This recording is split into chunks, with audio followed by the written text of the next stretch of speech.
Teaching of similar hybrid animal symbols found across all ancient civilizations. For example, Chimera lion symbol of Greek civilization, Indus Valley Yali symbols.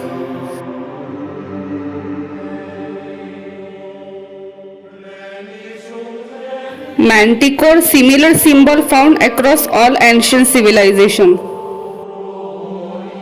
Manticore Minotaur symbol found across in all ancient civilizations. Minotaur Cyclops symbol found in all ancient civilizations. ये सभी प्रतीक हर एक प्राचीन सभ्यता में पाए जाते हैं, बस उनके नाम और भाषा में अंतर होता है। उदाहरण के लिए ग्रीक साइक्लॉप्स को आयरिश सभ्यता में बेलोर कहा गया है, तो जापान में कासा ओबाके, तो रूस में लिखो नाम से जाना गया और तुर्की में टेपेगोस के नाम से जाना जाता है।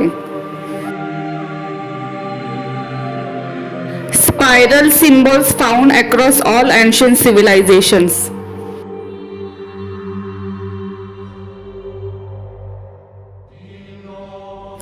मेरे विचार में यदि किसी जानवर की कोई शारीरिक या व्यावहारिक विशेषता मनुष्य में देखी जाए तो वह उस व्यवहार का प्रतीक बन जाती है। उदाहरण के लिए जैसे कोई सांड या भैंस घमंड में फुंकारता है, इसी प्रकार यदि सांड का सिर और मनुष्य का शरीर मिलकर माइनाटोर प्रतीक बनता है तो यह मनुष्य के घमंडी व्यवहार का प्रतीक हो सकता है। लोग संभवतः ऐसे मनुष्यों को जिनकी मानसिकता अत्याचारी और घमंड से भरी हो, उन्हें न्याय के नजरिया में माइनाटोर के प्रतीक से चिन्हांकित करते होंगे। ऐसे माइनाटोर फैमिली के व्यक्ति आध्यात्मिक मूल्यों जैसे दूसरों को आत्मा के रूप में सम्मान करना, इससे वंचित होते हैं। इसी आधार पर हमें प्राचीन सभ्यताओं में ऐसे न्याय प्रणालियों के प्रमाण मिलते हैं जो इन्हीं सिद्धांतों पर आधारित थी।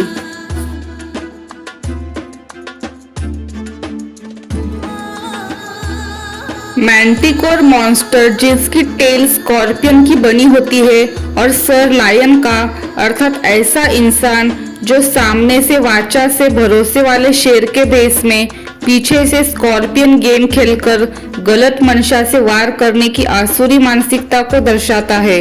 तो इस मूल्यों के आधार पर प्राचीन सभी सभ्यता का न्याय का संविधान होता होगा, ऐसा हमें लगता है।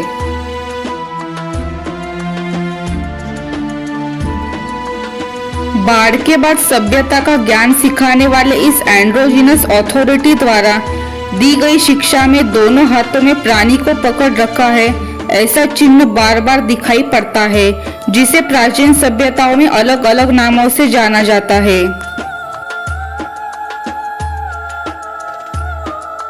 रिचर्ड कसेरो की पुस्तक पर आप देख सकते हैं कि कैसे सभी सभ्यता में यह बीस्ट को हाथ में पकड़कर चिन्हांकित किया गया है।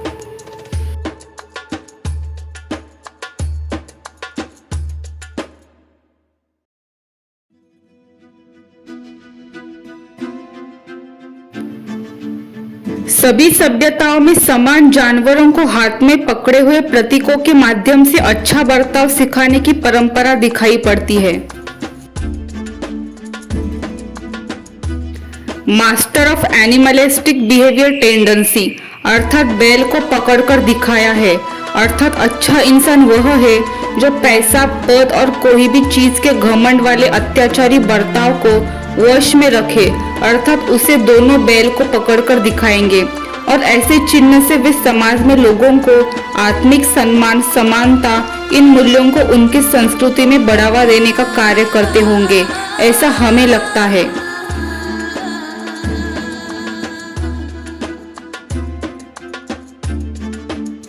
ऊपर मेसोपोटामिया के सील्स पर और राइट इमेज में इंडस वैली सभ्यता के सील्स पर बुल के सींग वाला आदमी जिसे पूंछ है वो शेर के साथ लड़ रहा है। ऐसे चिन्ह सभी सभ्यता में मिलते हैं।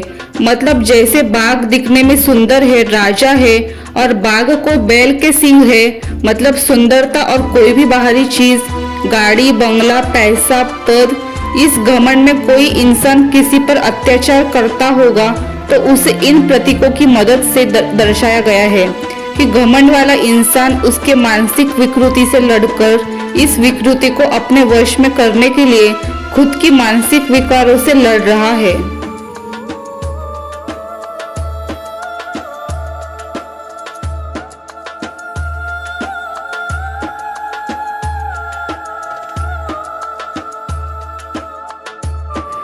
बाघ को दोनों हाथ में पकड़कर चिन्हांकित किया है, अर्थात इन मानसिक विकृति से लड़कर उसने अच्छे बर्ताव को सीख लिया है, अर्थात उसने इस मानसिक विकृत घमंडी बर्ताव को अपने हाथ में अर्थात अपने वश में किया है, अर्थात उसने दूसरों को आत्मिक सम्मान देना सीख लिया है।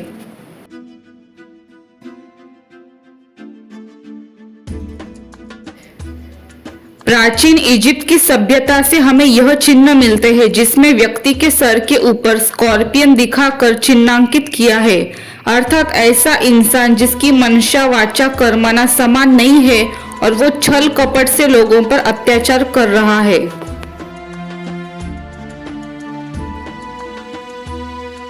इंडस वैली सभ्यता में भी समान स्कॉर्पियन प्रतीकों की मुहरें मिली हैं।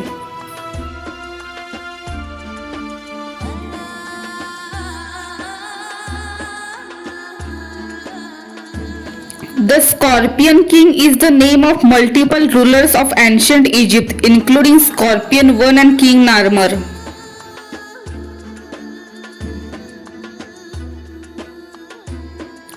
इन सभी राजाओं के चित्र में उनके साथ स्कॉर्पियन चिन्ह को दिखाकर चिन्हांकित किया गया है।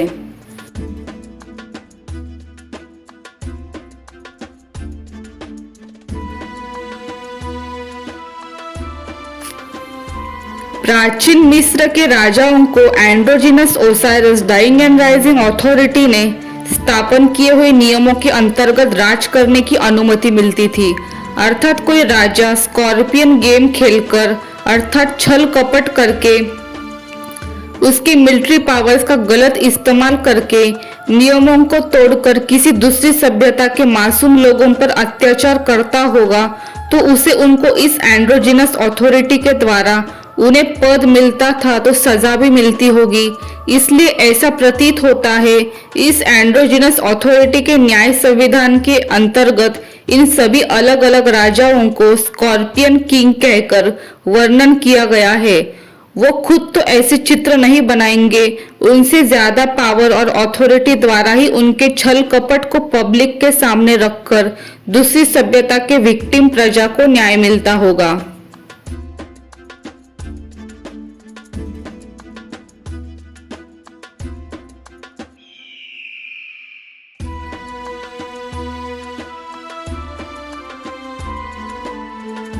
अनेक बार यह माइनाटोर और स्कॉर्पियन हाइब्रिड क्रिएचर प्रजाति के राजा कानूनों को छल कपट के सहारे बदल देते होंगे जो इस एंड्रोजिनस अथॉरिटी द्वारा बनाए गए थे।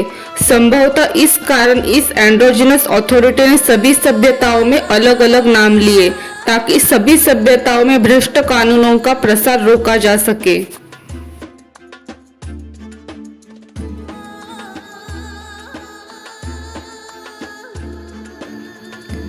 यह बकरी है जिसकी जीभ सांप की है, अर्थात गोट एनाकोंडा टंग याली चिन्ह। यह ब्रिटिश भारत आने के पहले के याली चिन्ह है, अर्थात कोई इंसान पद, पैसा, रंग, रूप, कपड़े, गाड़ी, संपत्ति के मेपन में किसी का मजाक उड़ाता हो, गालियां दे रहा हो तो इसे दर्शाया गया है, अर्थात फ्रीडम ऑफ एक्सप्रेशन है, परंतु यह गोट एनाकोंडा टंग यह क्राइम है, ना ही कि फ्रीडम ऑफ एक्सप्रेशन।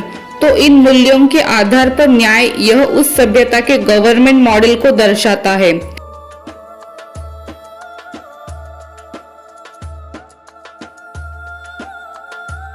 वैसे ही यह एक दूसरा याली चिन्ह है जो ब्रिटिश भारत में आने के पहले का है, जिसमें शेर के मुंह से फूल की वर्षा हो रही है, अर्थात शेर इंसान वो है जो नम्र भाषा में अपने फ्रीडम ऑफ एक्सप्रेशन को प्रस्तुत करता हो और यही फ्रीडम ऑफ एक्सप्रेशन का तरीका संवैधानिक है।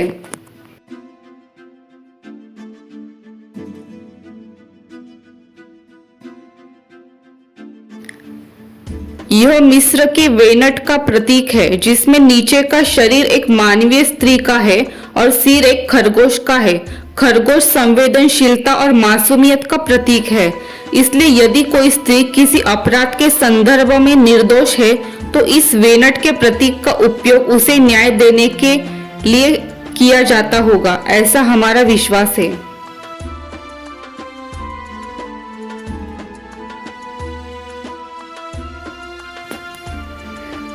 कोई इंसान फ्रीडम ऑफ एक्सप्रेशन के नाम पर किसी भोले इंसान अर्थात जिसे खरगोश के रूप में दिखाया जाता होगा, उसके आत्मिक सम्मान के विरुद्ध अगर उसके गरीबी, रंग, संपत्ति किसी भी रूप में उसकी सांप जैसी जहरीली पावरफुल माइनाटोर एनाकोंडा टंग की मदद से हाइड्रोजन और न्यूक्लियर बॉम्ब जैसे जोक्स डालकर उसका सबके सामने मजाक बनाता हो, तो यह असंवैधानिक फ्रीडम ऑफ एक्सप्रेशन और क्राइम है।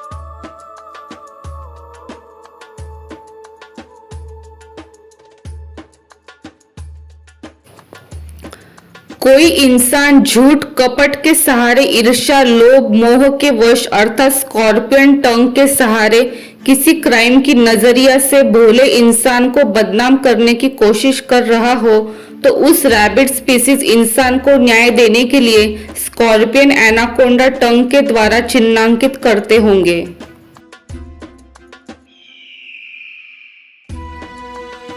प्राचीन इजिप्ट के स्कॉर्पियन चिन्ह की मूर्ति।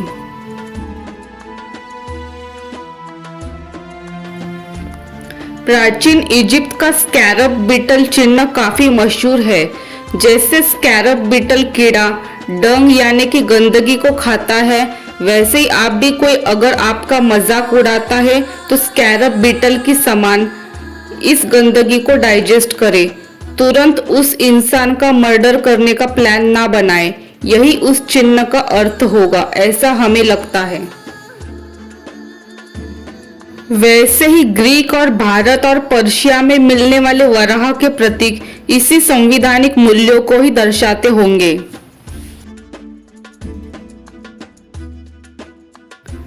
ऐसा प्रतीत होता है कि इस प्रकार एक अच्छे बर्ताव का संविधान इस एंड्रोजिनस सभ्यता के निर्माता अथॉरिटी ने शायद सभी सभ्यताओं में दिया था, और इस माध्यम से वे हर एक सभ्यता की संस्कृति में इन मूल्यों को शिक्षा और मनोरंजन के माध्यम से आसान भाषा में प्रस्तुत करना, समाज में सही बर्ताव को बढ़ावा देकर आपराधिक प्रवृत्तियों को रोकने का प्रयास करते थे।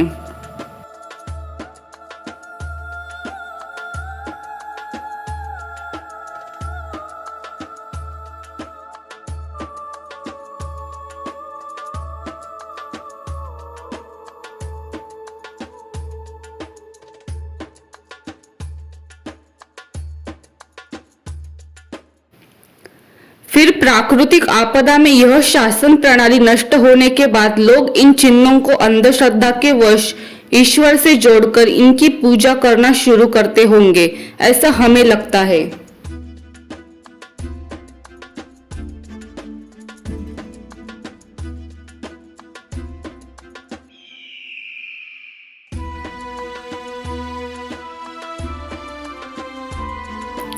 जब तक यह एंड्रोजिनस अथॉरिटी बाढ़ में खोई शासन प्रणाली को पुनर्स्थापित ना करे, तब तक लोग इन चिन्हों को ही ईश्वर से जोड़कर उनकी पूजा करना शुरू करते होंगे, ऐसा हमें लगता है।